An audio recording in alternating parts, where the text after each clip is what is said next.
हरे कृष्णा। मेरे आराध्य प्रभु श्री हरि के अवतार प्रभु श्री राम, वो पहले उन्होंने अवतार लिया था।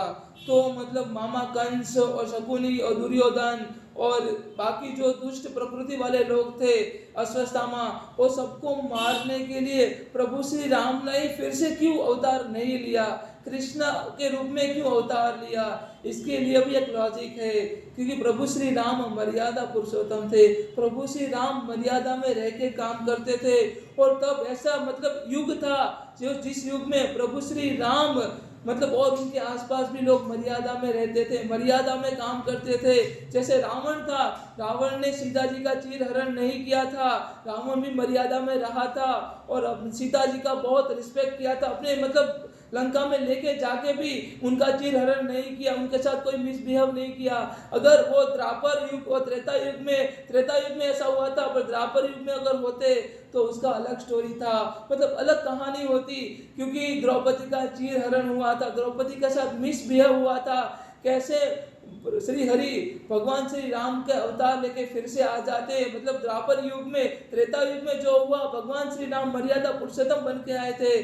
पर जो द्वापर युग में कैसे भगवान मतलब श्री राम बन के आ जाते, कृष्णा अवतार लेना था। कृष्णा है हमारे समय अनुसार कृष्णा, वो मधुसूदन, वो मुकुंदा, वो मुरारी, वो केशव, वो जनार्दन, वो गोविंद गोपाला माधव है। इसीलिए भगवान को कृष्ण अवतार में आना पड़ा, क्योंकि भगवान कहते, कृष्ण कहते, अगर धर्म के लिए छल करना पड़े, ध्यान से मेरी बात सुनना, अगर धर्म के लिए छल करना पड़े तो हर एक छल धर्म होता है। अगर धर्म के लिए छल करना पड़े तो हर एक छल धर्म होता है। मेरे आराध्य, मेरे केशव, मेरे मधुसूदन कहते हैं। इसीलिए प्रभु श्री हरि ने कृष्ण अवतार लिया, समय अनुसार कृष्ण। इसीलिए भगवान हमें सीख देते हैं कि हर एक युग के लिए अलग अलग पर्सनालिटी होती है। हर एक युग के लिए हमें जीवन में परिवर्तन चाहिए। परिवर्तन ही जीवन का नियम है और जीवन ही धर्म है। मेरी बात ध्यान से सुनना। जो इंसान परिवर्तन को स्वीकार नहीं करता, परिवर्तन से विमुख हो जाता है, वो इंसान कभी धर्म में हो ही नहीं सकता, क्योंकि उसको पता ही नहीं धर्म क्या है, परिवर्तन क्या है, जीवन क्या है। जीवन ही धर्म है और परिवर्तन ही जीवन है। और धर्म के लिए हमें कर्म करना पड़ता है। जो भी कर्म करते हैं उसका जो भी रिजल्ट आता है उसको हमें स्वीकार करना पड़ता है।